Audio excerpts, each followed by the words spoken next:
নমস্কার, গল্পকথাগুরুতি short story চ্যানেলে আপনাদের সবাইকে স্বাগত জানাই। আজকের গল্প শ্রী আশুতোষ মুখোপাধ্যায়ের লেখা একজন মিসেস নন্দী।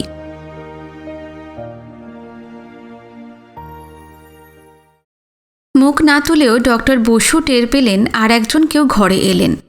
ছোট মেয়েটার হাত শুদ্ধ একটা আঙুল তার এক হাতের থাবার মধ্যে, অন্য হাতে গ্লাস স্লাইডে আঙুলের রক্ত লাগিয়ে নিচ্ছেন। মুখও চলছে। ছোট মেয়েটিকে ভোলাবার জন্য অনেক হাসির কথা বলছেন, কিন্তু আঙুলে আচমকা পিনের খোঁচা খেয়ে আর রক্ত দেখে মেয়েটা ভরসা করে হাসতে পারছে না। ডক্টর বসু আর একটা গ্লাস স্লাইডে ঘষে ঘষে একটা স্লাইডের রক্তটা শুষে নিয়ে জোড়া স্লাইড দুটো সামনের চামড়ার বাক্সের খুপড়িতে রাখলেন। তারপর আগন্তুক দাঁড়িয়েই আছে মনে হতেই ঘাড় ফেরালেন। একজন মহিলা, বছর 30-32 হবে বয়স। এখানে অবারিত দ্বার সকলের, পুরুষ আসে, মহিলা আসে, যার প্রয়োজন সেই আসে। রক্ত ইত্যাদি পরীক্ষা করানোর চার্জ এখানে কিছু বেশি। এই বেশিটুকু দেবার যাদের সঙ্গতি আছে বা কিছু বেশি দিয়েও যারা সততার উপরে নির্ভর করেন তারাই আসেন। রোগের ব্যাপারে এইরকম লোকের সংখ্যাই বেশি। ডক্টর বসুর চকিত বিভ্রান্ত প্রায় বিমূঢ় অভিব্যক্তিটুকু মহিলার পদার্পণের দরুন নয়। তার সামনেই তো আর এক মহিলা বসে আছে, যে ছোট মেয়েটার রক্ত নিচ্ছেন, তার মা। ডক্টর বসুর পরিবর্তন এই একজনকে দেখেই। বসুন। ঈষৎ ব্যগ্র মুখে মহিলা বলতে গেলেন, আমার বিশেষ একটু বসুন বসুন। অর্থাৎ হাতের কাজ শেষ না করে তার শোনার অবকাশ নেই। ডক্টর বসু রাশভারী মানুষ, কথা কম বলেন। এক কাজের ফাঁকে আর এক কাজের কথা শুনে নেওয়ার অভ্যাস তার নেই। কিন্তু যেভাবে বললেন নিজের কানে একটু বিসদৃশ লাগল। কণ্ঠস্বর ঈষৎ অসহিষ্ণু রূঢ় শোনাল। এমনকি বাচ্চা মেয়েটির মাও একবার ফিরে নবাগতাকে দেখলেন। মহিলা বিব্রত মুখে একটা চেয়ারে বসে পড়লেন। ধীরে সুস্থে হাতের কাজ সারতে লাগলেন ডক্টর বসু। 3 জোড়া স্লাইডে রক্ত লাগানো, 2টো সরু টিউবে রক্ত টেনে আড়কে মেশানো, এইসব কাজে এমনই অভ্যস্ত যে চোখ বুজে করতে পারেন। অত গম্ভীর নিবিষ্টতায় সম্পন্ন করার মতো কিছুই নয়। আসলে মনটা তার এই কাজের দিকে নেইও। সুশ্রী রমণীটিকে দেখার সঙ্গে সঙ্গে তার অন্দরমহলে দুর্বোধ্য আলোড়ন শুরু হয়েছে একটা। তিনি কিছু স্মরণ করতে চেষ্টা করছেন, কিছু একটা হাতড়ে বেড়াচ্ছেন। কোনো একদিনের কোনো এক পুঞ্জীভূত বিরূপতার উৎসে হঠাৎ নাড়া পড়েছে যেন। অথচ এই উৎসটার সম্বন্ধে তিনি সচেতন ছিলেন না আদৌ। এই রকম বিতবাগের হেতু তিনি নিজেই জানেন না। নিজের অগোচরে স্মৃতির আয়নায় কোনো একখানি মুখ ধরা আছে হয়তো, কিন্তু ধরা যে আছে সেটা অনুভব করলেন এই সুযৌবনা রমণীটিকে এক নজর দেখেই। দেখামাত্র একটা বিমুখ প্রতিক্রিয়া অনুভব করলেন। অথচ আশ্চর্য, কাজের ফাঁকে নিজের নিভৃতে বিচরণ করেও তিনি এই স্মৃতিতটে পৌঁছতে পারলেন না। কিছুই মনে করতে পারলেন না ডক্টর বসু।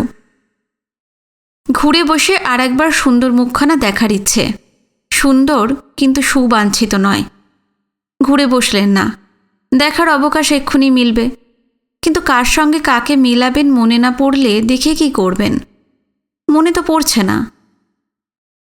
তিনি ধীরে সুস্থে হাতের কাজ সারলেন। সরঞ্জামগুলো চামড়ার বাক্সে গুছিয়ে রাখলেন। ছোট মেয়েটার মায়ের কাছ থেকে ফি নিলেন। পেশেন্টের বাড়ি যেতে হলে ডাবল চার্জ, আর এখানে অর্ধেক। তাকে বললেন বিকেলে লোক পাঠিয়ে রিপোর্ট নিয়ে যেতে হবে। মেয়ের হাত ধরে মা চলে গেলেন। ডক্টর বসু ঘুরে বসলেন। সেই রকমই দীর্ঘাঙ্গী স্বাস্থ্যবতী, গৌর তনু রূপসী, সেই রকমই ঢলঢলে মুখ, আর সেই রকম বাঁকা সিথি। কিন্তু কোন রকম, কার মতো? হ্যাঁ বলুন। সুন্দর মুখখানি ভারী, শুকনো, ক্লান্ত, উৎকণ্ঠা ভরা। এই রূপের আড়ালে অনেক দিনের একটা দুশ্চিন্তা যেন থিতিয়ে বেঁধে আছে। স্বল্প প্রতীক্ষার দরুন ঈষৎ অধীর বললেন, আপনাকে দয়া করে এক্ষুনি আমার বাড়িতে একবার আসতে হবে। আমার ছেলেটার বাড়ি কোথায়? বেশি দূরে নয়, আমার সঙ্গে গাড়ি আছে।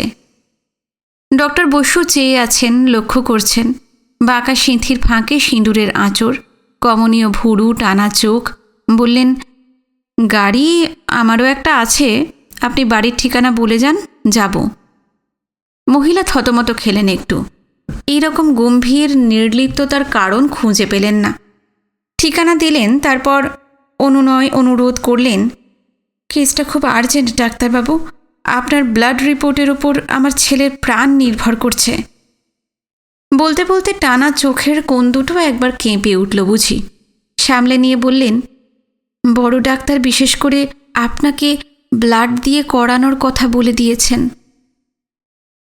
ডক্টর বসু প্যাথোলজিস্ট, রোগীর চিকিৎসা করেন না, রোগের বীজাণুর হদিশ দেন। কিন্তু এই কাতরোক্তি শুনেই হোক বা তাকে আরেকটু বসিয়ে আরেকটু লক্ষ্য করে কোনো ভুলে যাওয়া স্মৃতির দরজা খোলার তাড়নাতেই হোক, জিজ্ঞাসা করলেন, কি হয়েছে? মহিলা সাগ্রহে জানালেন কি হয়েছে, জানিয়ে যেন ভরসা পেতে চাইলেন। কিন্তু ডক্টর বসু যা শুনলেন সত্যি হলে ভয়ের ব্যাপার। 7 বছরের ছেলে, রক্তের শ্বেতকণিকা অসম্ভব রকম বেড়ে যাচ্ছে, লিউকেমিয়া। এই রোগ হলে বাঁচেই না বলতে গেলে। আগে অন্যত্র ব্লাড করানো হয়েছিল, সেখানকার ওই রিপোর্ট ছিল। আজ আবার একজন ডাক্তার এসে দেখে গেছেন। তিনি একটা সংশয় প্রকাশ করেছেন, ওই রোগ নাও হতে পারে। অবিলম্বে তিনি আর একবার রক্ত পরীক্ষা করতে বলেছেন, আর বিশেষ করে ডক্টর বসুরই নাম করেছেন। ডক্টর বসু শুনলেন, মায়ের ব্যাকুলতাও দেখলেন। সুন্দর মুখে একমাত্র ছেলের মৃত্যুর ছায়া কাঁপছে।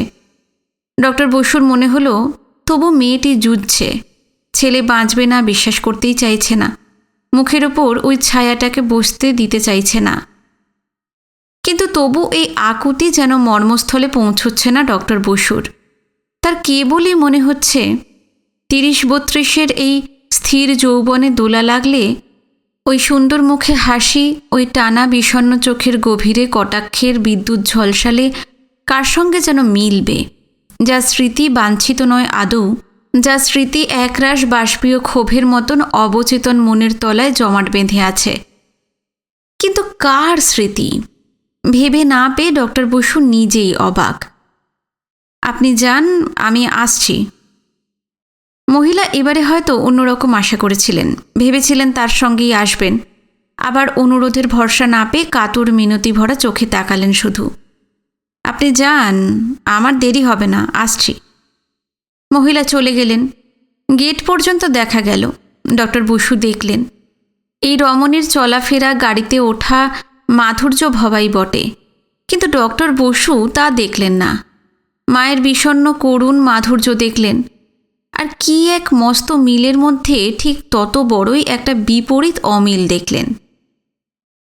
ডক্টর বসু মানুষটা বাইরে রুক্ষ হলেও নির্দয় নয় আদৌ, বরং উল্টো। তার কাজের নিষ্ঠা আর একাগ্রতা সুবিদিত বলেই বড় বড় ডাক্তাররা তার কাছে কেস পাঠান, তার রিপোর্টের ওপর অসংশয় নির্ভর করেন। যা শুনলেন, হাতের সব কাজ ফেলে তার তক্ষুনি ছোটার কথা, তবু উঠতে একটু দেরি হলো। ডক্টর বসু ভাবছেন, ভাবা ঠিক নয়, অতীতে হাতড়ে বেড়াচ্ছেন।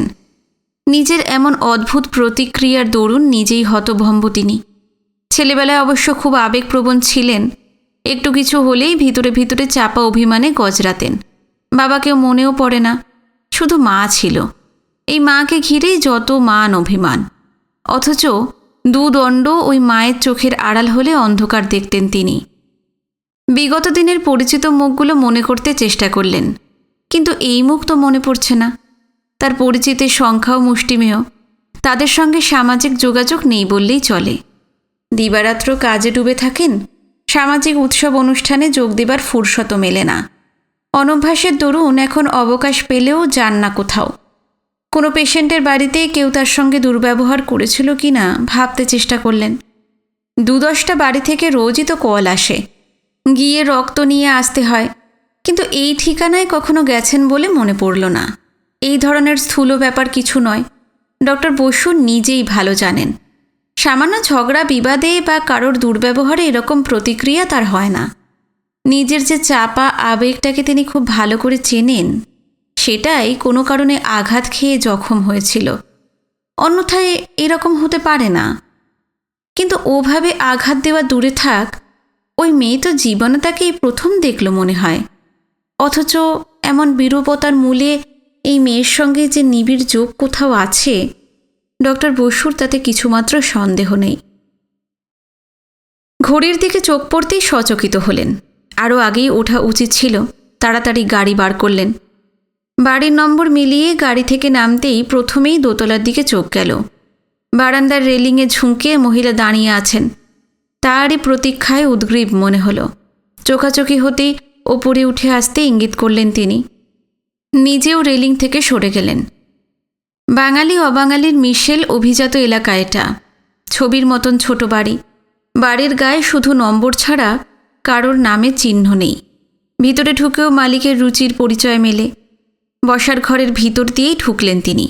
পরিপাটি করে সাজানো সুপরিচিত শৌখিন আসবাবপত্র, দেওয়ালে অজ্ঞাত শিল্পীর দু একটা হালকা রঙিন ছবি, আর মেঝেতে পুরু নরম কার্পেট। ডক্টর বসু এগিয়ে যাবার আগে তাকে নিয়ে যাবার জন্য মহিলাটি নিজেই তড়বড় করে সিঁড়ি ধরে নিচে নেমে এলেন। তার আগে আরও একটা মাঝবয়সী রমণী সামনে এসে দাঁড়িয়েছিল। খুব সম্ভব পরিচারিকা। কর্ত্রী দেখে সে সসম্ভ্রমে সরে দাঁড়াল। আসুন ডাক্তারবাবু। মহিলা আগে আগে ওপরে উঠতে লাগলেন। ডক্টর বসু তার দুই সিঁড়ি পিছনে। আবারও তাকে দেখা মাত্রই সেই একই অস্বস্তি, সেই বিরূপ অভিব্যক্তি। মনের এই অবস্থাটা যেন তার দখলের বাইরে।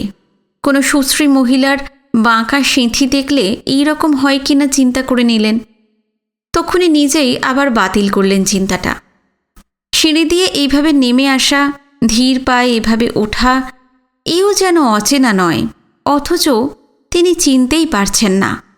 তার চোখে এই তনু মাধুর্যও যেন অপরাধ। ডক্টর বসু নিজেকে সংযত করতে চেষ্টা করলেন। ভদ্রমহিলা ছেলের অসুখে চিন্তাগ্রস্ত, কাতর, আর তিনি কর্তব্যের ডাকে এসেছেন, এই কথাই ভাবতে চেষ্টা করলেন। ওপরে উঠেও আরও জনা দুই ছেলেমেয়ের মুখই দেখলেন। কোনো পুরুষের মুখ দেখা গেল না। চারদিক খোলা একটা পরিচ্ছন্ন ঘরের মাঝামাঝি পুরো গদির খাটে রোগীকে শোয়ানো 7 বছরের ফুটফুটে ছেলে। রোগের ধকলে বিবর্ণ, কিন্তু তাও সুন্দর। শিয়রের কাছে নার্স দাঁড়িয়ে। ব্যাগ রেখে ডক্টর বসু তার সামনে বসলেন। চোখের কোল টেনে পরীক্ষা করলেন, আঙুলের ডগা টিপে দেখলেন। একটুখানি আশ্বাসের আশায় তার মা সশঙ্ক নেত্রে চেয়ে আছেন অনুভব করলেন। যে মনটা তখনও খোঁজায় মগ্ন, তাকে ডক্টর বসু জোর করেই যেন এবারে কাজের দিকে ফেরালেন। ব্যাগ খুলে ধীরে সুস্থে কর্তব্য সম্পন্ন করলেন। রক্ত নেওয়া হলো। ডক্টর বসু উঠে দাঁড়ালেন। এবারে মহিলার সঙ্গে চোখাচোখি হতেই মৃদু গম্ভীর স্বরে জিজ্ঞেস করলেন, আপনার নাম? যেন রিপোর্ট লেখার জন্য নামটা জানা দরকার। মিসেস নন্দী। মিসেস নন্দী কে বা কোথায় থাকেন জিজ্ঞাসা করাটা আর রিপোর্টের সঙ্গে সংযুক্ত মনে হবে না, তাই জিজ্ঞাসা করা আর হলো না। নইলে জানার ইচ্ছে ছিল। মহিলা বিনীত অনুরোধ করলেন, ডাক্তারবাবু, রিপোর্টটা যদি একটু তাড়াতাড়ি পাওয়া যাবে না? মায়ের এই কাতরতা আর উদ্বেগ তো ভেজাল নয়, তবু যেন কি দেখতে চেষ্টা করছেন ডক্টর বসু। 3টে সাড়ে 3টের মধ্যেই লোক পাঠাবেন। আমি নিজেই যাব, ওটা নিয়ে তক্ষুনি আবার। বলতে বলতেই মিসেস নন্দীর ফিয়ের কথা মনে পড়ল। তক্ষুনি প্রায় ছুটে ওধারের কোণের একটা টেবিলের ড্রয়ার খুলে কয়েকটা নোট হাতে ফিরে এলেন। কত দিতে হবে? আমি তো। ডক্টর বসু জানালেন কত দিতে হবে। টাকা নিয়ে বেরিয়ে এলেন। বারান্দা, সিঁড়ি, সেই বসার ঘর, রাস্তা, তারপর নিজের গাড়ি। গাড়িতে স্টার্ট দিয়ে আর একবার দোতলার বারান্দার দিকে তাকালেন। কেউ নেই। ডক্টর বসু নিজের ওপরেই বিলক্ষণ বিরক্ত। হয়তো কিছুই না, নিছক একটা কাল্পনিক আবেগের ধকল চলছে সেই থেকে। আর কিছু হলেও এরকম আবেগপ্রবণতা ডাক্তারের অন্তত থাকা উচিত নয়। বাড়ি ফিরে ল্যাবরেটরিতে ঢুকলেন। এই কাজটাই আগে সারবেন। কাজ নিয়ে বসলেন। তন্ময় হলেন। যত পরীক্ষা করছেন মায়ের মুখ সরে গিয়ে ছেলেটার মুখে চোখের সামনে স্পষ্ট হয়ে উঠতে লাগল। বুকের ভিতরটা কেমন খচখচ করছে ডক্টর বসুর। শেষ হলো। তারপরেও চুপ করে খানিকক্ষণ বসে রইলেন। তারপর রিপোর্ট লেখায় মনোযোগী হলেন। হাতে লেখেন না, ছাপা ফর্মে একেবারে টাইপ করে ফেলেন। টাইপ শেষ হলো। খামও টাইপ হয়ে গেল। এবার মায়ের মুখখানা ভেসে উঠল। সঙ্গে সঙ্গে কোনো মন্ত্র বলে চোখের সামনে থেকে একটা কালো পর্দা সরে গেল যেন। আশ্চর্য, এতক্ষণ এত হাতড়েও যার হদিশ মেলেনি, এক মুহূর্তে তাই যেন দিনের আলোর মতন স্বচ্ছ স্পষ্ট হয়ে উঠল। একটা ঘটনার স্রোত যেন পর পর চোখের সামনে দেখতে পেলেন ডক্টর বসু। খুব অভিনব ঘটনাও কিছু নয়, উল্টে মামুলি বলা চলে, কিন্তু যৌবন স্বরূপিণী রমণীর হিংস্র নির্মম প্রভাবটুকুই বোধ করি ওই ঘটনার অন্তরালে বুকের তলায় দুর্ঘটনার মতন চেপে বসেছিল ডক্টর বসুর। অবচেতন মন থেকে এতকালেও সেটা যায়নি। দৃশ্যগুলো একে একে আবার চোখের সামনে দেখতে পাচ্ছেন যেন। একটা মেয়ে, ওই মিসেস নন্দী, সেদিন কি তার পরিচয় সেটা আজ আর মনে নেই। জীবন বাস্তবে আর যৌবনে বাস্তবে এক পুরুষকে সে চেয়েছিল। চাইতে গিয়ে চাওয়া আর পাওয়ার মধ্যে কিছু ফারাক আছে, সেই প্রথম অনুভব করেছিল। একটা কটাক্ষে, একটুখানি ভ্রুভঙ্গিতে, ঠোঁটের এক টুকরো বিলোল হাসিতে যে দুনিয়া জয় করতে পারে, এই পরাজয় আগুন হয়ে তার বুকের তলায় ধিকে ধিকে জ্বলছিল। যাকে পেল না, তার সুখের ঘরে আগুন ধরাবার জন্য সেই জ্বালা সে সন্তর্পণে পুষেছে, তারপর আগুন ধরিয়েছে। কামনার নগ্ন পঙ্কিলতার মধ্যে সে একদিন সেই ভাগ্যহত পুরুষকে টেনে নামিয়ে তারপর জাহান্নামের পথে ঠেলে দিয়েছে। পুরুষের অসহায় স্ত্রীটি ছেলে কোলে করে তার কাছে এসে নতজানু হয়ে স্বামীকে ভিক্ষে চেয়েছে। ভিক্ষা মেলেনি। সুন্দরী রমণীর হিংসা মাতৃত্বের সঙ্গেও তার আপোষ নেই। সত্যি ঘটনা নয়, অবাস্তব বাংলা ছবি একটা। কিন্তু এক যুগ আগে এই ছবি দেখেই ভিতরে ভিতরে ভয়ানক অস্বস্তি আর গ্লানি বোধ করেছিলেন ডক্টর বসু। তার ভিন্ন কারণ, রমণের মাতৃত্ববোধ শূন্য এই অসুন্দরের দিকটা এত দর্শকের মধ্যে শুধু তাকেই হয়তো বিশেষভাবে আঘাত করেছিল। একটু বেশি বয়সে বিয়ে করেছিলেন তিনি। সিনেমা টিনেমা বড় বেশি দেখেন না, কিন্তু নতুন বউ নিয়ে দৈবক্রমে সেদিন ওই ছবিটি দেখতে এসেছিলেন। আর দেখার পরে মনে হয়েছিল এটা যেন তার জীবনের একটা কালো ছায়া বিস্তার করতে এগিয়ে এসেছে। প্রেম নয়, একটি মেয়েকে মনে ধরেছিল। ভিন্ন বর্ণের, ভিন্ন গোত্রের একটি মেয়ে, সুশ্রী, সপ্রতিভ, মিষ্টি একটি মেয়ে। সেও তাকে অপছন্দ করত না, কিন্তু মা বেঁকে বসেছিলেন। মা ছেলে দুজনারই অভিমান বড় কম নয়, কিন্তু শেষ পর্যন্ত ছেলে আর বিয়ে করে না দেখে মাই প্রথম ভেঙে পড়লেন একদিন। কেঁদে ফেলে বললেন, তোর যাকে খুশি নিয়ে আয়, ঘর সংসার কর, আমি আর বাধা দেব না। বউ এলে আমাকে কাশি পাঠিয়ে দিস। ডক্টর বসু তারপর বউ ঘরে এনেছেন। নিজের যাকে খুশি তাকে নয়, মায়ের যাকে খুশি তাকেই।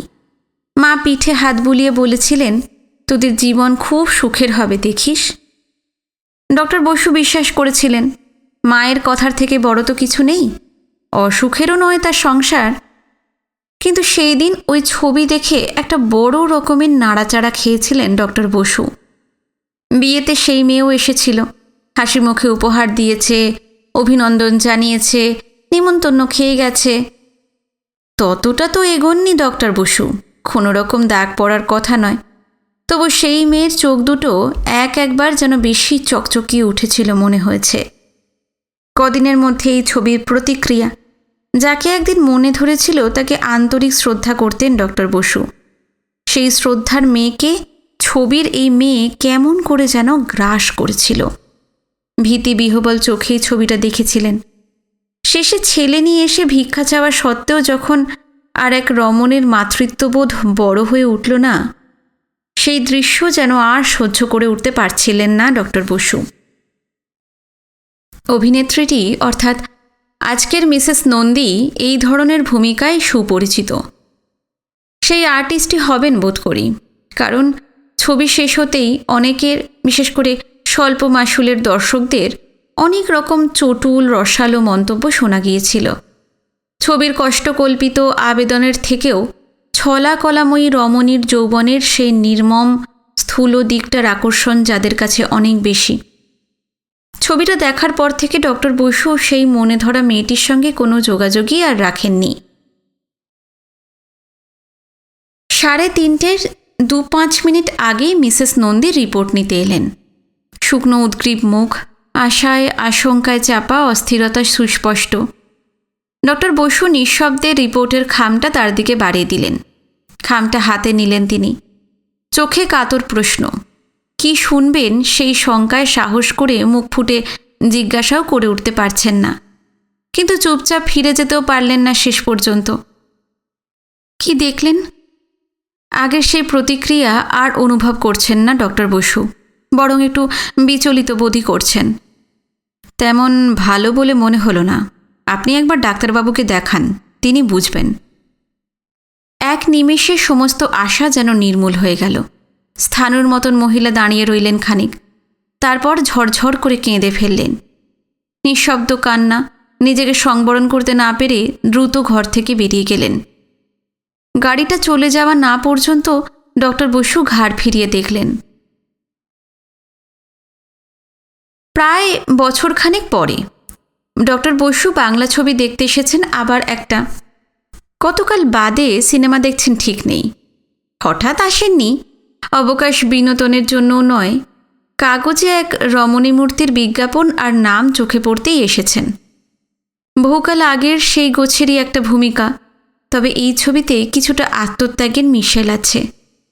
হাস্যলাস্যময়ী এক রমণী নিজের যৌবনের অস্ত্রে এক প্রবল প্রমত্ত পুরুষকে বশীভূত করে তার কোপ থেকে এক সাধারণ মানুষকে রক্ষা করছে।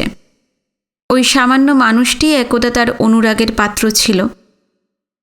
ছবির প্রগল্ভ মুহূর্তগুলিতে অনেক হাসাহাসি, স্থূল মুহূর্ত, কটূক্তি, এমনকি সামনের দিক থেকে শীষও শোনা গেছে। কিন্তু ডক্টর বসু নির্বিকার চিত্তে দেখে গেছেন। দেখার পরে তিনি নির্বিকার মুখেই প্রেক্ষাঘর থেকে বেরিয়ে এসেছেন। এবারেও চটুল উক্তি কানে এসেছে দুটো একটা। কে একজন তার তরুণ সঙ্গীকে কনুইয়ের গুঁতো দিয়ে বলছে, কেমন রং ঢং দেখলি, একখানা পাট দেখালে বটে। সঙ্গী পাল্টা উচ্ছ্বাস জ্ঞাপন করল, তার থেকেও চোখের ভাষা দেখেছিস?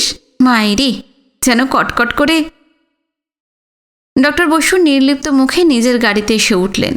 তিনি কিছুই দেখেননি, আর দেখে থাকলেও এরই মধ্যে সব মুছে গেছে।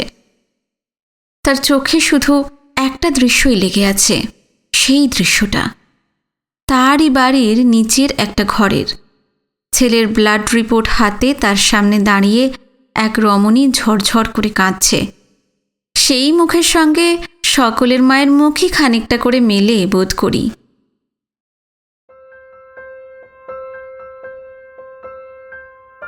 আজকের গল্প এখানে শেষ হলো। আপনাদের কেমন লাগলো অবশ্যই জানাবেন। ভিডিওতে লাইক দেবেন, একটা কমেন্ট অবশ্যই করবেন। আর যারা নতুন এসেছেন, গল্প পাঠ ভালো লাগলে অবশ্যই চ্যানেলটি সাবস্ক্রাইব করে রাখবেন। আজকে এই পর্যন্তই। নতুন গল্প নিয়ে আবার ফিরে আসছি। নমস্কার, সবাই খুব ভালো থাকবেন।